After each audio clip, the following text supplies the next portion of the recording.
It was in the first couple weeks of December 2020 when we first took shovel and shear to earth and stem. We began to remove some bloated raised wood beds from an area of the lawn between the common house and Half Lake. After having cut back some aggressive goldenrod and some gargantuan Japanese honeysuckle, we uncovered garlic, asparagus, and berry bushes, so it was clear that this area had been the previous owner's fruit and vegetable garden.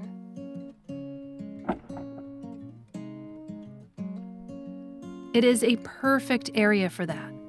This part of the land is really central to the living spaces in our future root cellar, has terrific eastern and southern exposure, and is protected on the north and west by our forest, which is where the bulk of the cold winds would come through. This area also has an excellent view of Half Lake, and I envisioned this as a gathering place for all who live and visit here. I had a gazebo in mind for this area, which could double as a trellis for vining plants. And I made a rudimentary sketch of 4 semicircular stone-raised beds that curved around the gazebo, giving just enough walkway for a person with a wheelbarrow. The stone-raised beds would be raised fairly high so that we wouldn't have to bend down when we garden, which can become particularly difficult as we get older. Additionally, I saw the raised stone platforms doubling as seating and as a vertical planting space for plants, since they would create viable surface area to give climbers and crag lovers a foothold. I showed this to Sonder, and he recommended that we instead do 2 raised stone beds and gently create an S-curve path leading into the gazebo and down a stone stairway towards Half Lake. He took to sketching this out over some of our overhead photos, and thus began our first big project for the homestead.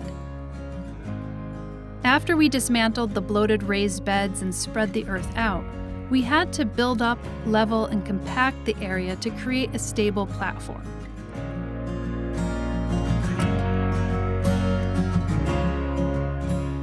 Sonder marked out the critical center points and entrances, and we brought in some crusher-run stone from a local quarry to help build and firm up the area.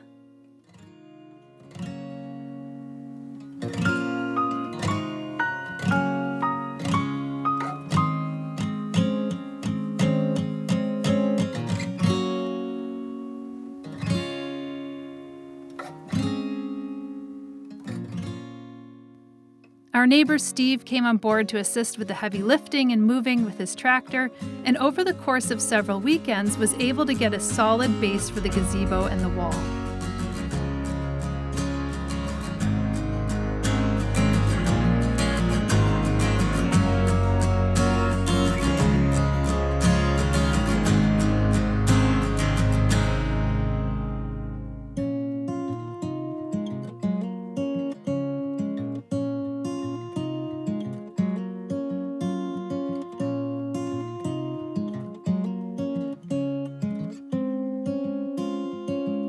We circled up with Dave O'Brien and his crew, Tony and Matt, who do excellent stonework. We've actually covered them on this channel in an earlier episode, and we couldn't think of a better team to execute on this project. Dave shared that he would try to fit us in between other jobs, which is fine because we weren't in a huge rush. We met up with Dave at the local quarry to pick out some stones for this project and a future walk path. Okay, we're here at Finger Lake Stone. It's a quarry, and we're kind of enamored by all this stone. It's so beautiful. So we're picking up for our walkway and our stone raised bed, and we're also going to take a look at just like some field stone for a possible rock garden, but we're not prioritizing that.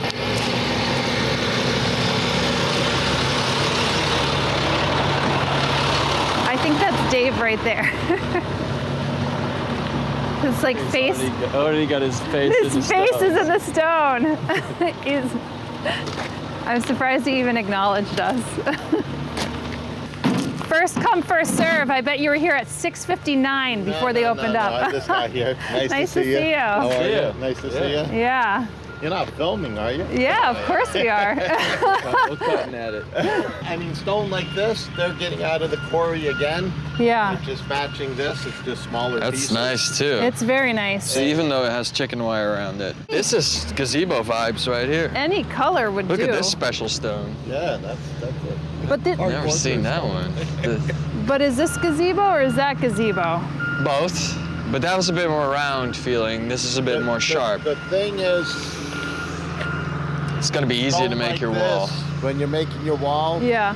will be probably half the time as, well, not half, but it'll be. Because that's round and it makes it so much more difficult Yeah. to do.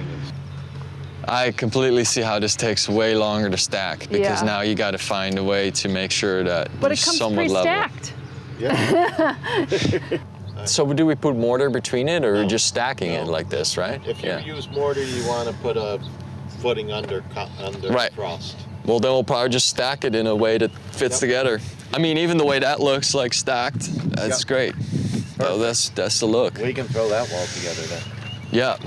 Look at these stones. Is that for the rock garden?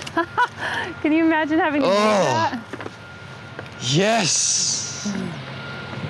We might want to get a couple of those. How?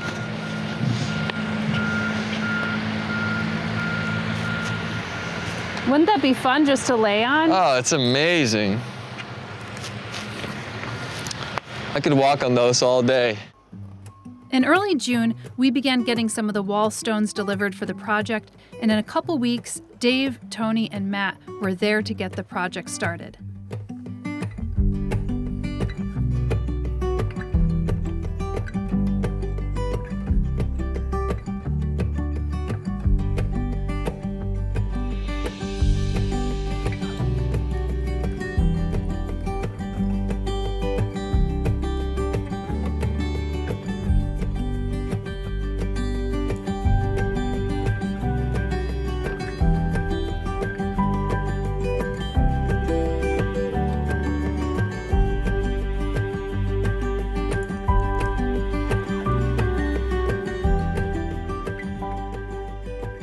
They would be doing a dry stone wall with capped stones, which would be mortared in at top. Laying the first section of wall seemed to be the easiest. From there, Tony and Matt would have to puzzle in the rest of the stones, cutting and chiseling and finessing where need be.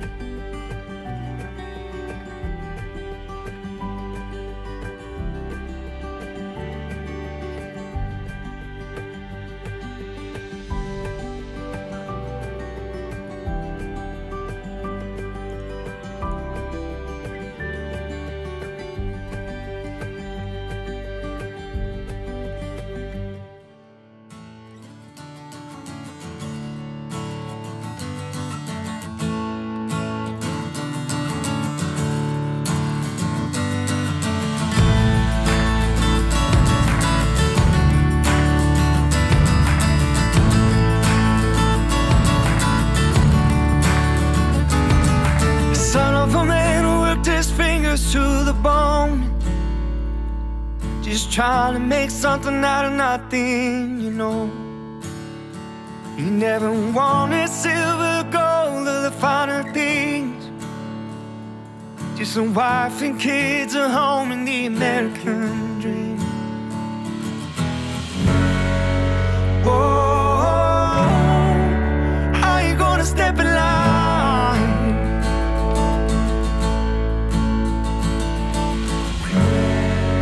Whoa, baby, this is our time to rewrite our American dream.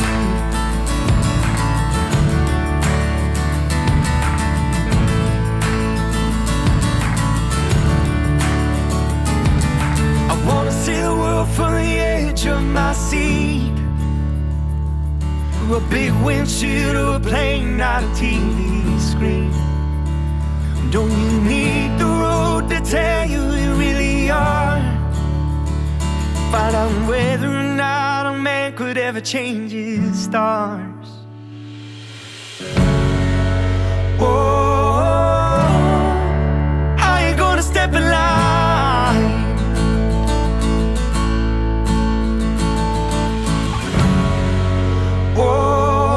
Whoa, baby, this is our time to rewrite our American dream.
corners of the walls are particularly challenging, so they spent extra time refining those sections.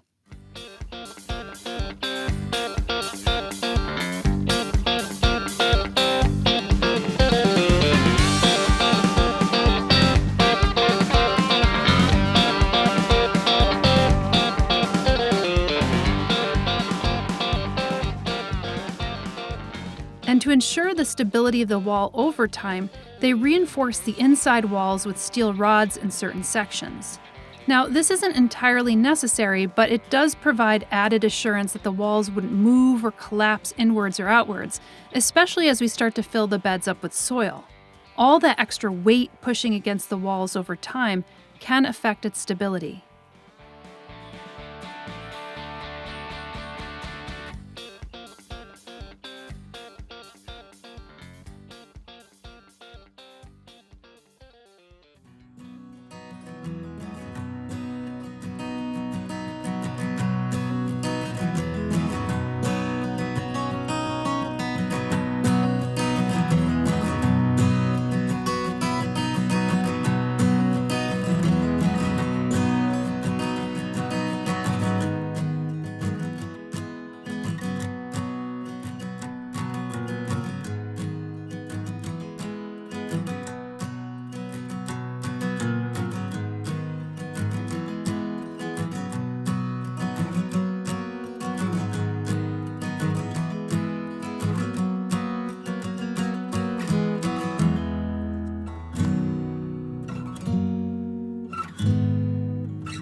Stonemasonry is one of the oldest human crafts, well over 12,000 years old, and perhaps even older. It is a craft that has defined human civilization in some cases and has persisted both as a trade and as functional art and edifice over weather, time, and catastrophe. It is both enduring and yet impermanent. It is part of the earth and yet removed and reconfigured to be separate from it. Not many people train to be stonemasons these days. It's an art and skill that also requires a lot of hard physical labor. We were happy to have Tony, Matt, and Dave contribute to this at Flock so we could showcase this lost art for hopefully thousands of years to come.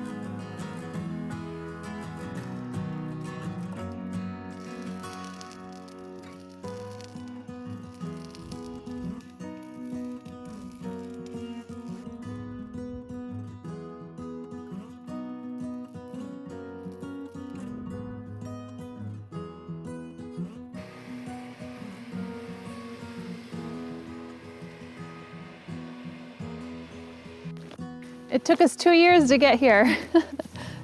If you think about the first project that we ever did when we got here, it was actually removing these beds, and it started to snow during that time, and it's starting to snow now. This is not at its completion, but it's nearing there. So basically, we are going to put some stone walkways probably around here instead of just the gravel, and a nice stone basin here. So that will happen next year because we just ran out of time this year with the snow, of course. And you can see this big pile of stones right here.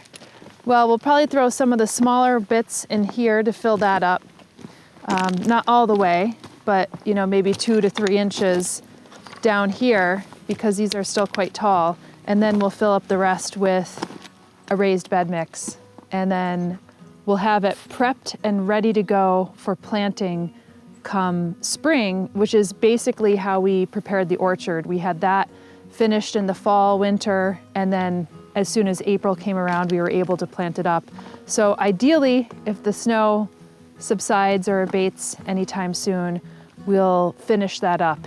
But it's pretty cold, and we might not be able to finish it up this year, but this is what it looks like, and it's beautiful. I think it's beautiful in the winter, and it's going to be stunning through the seasons. We're very, very pleased with how this has turned out.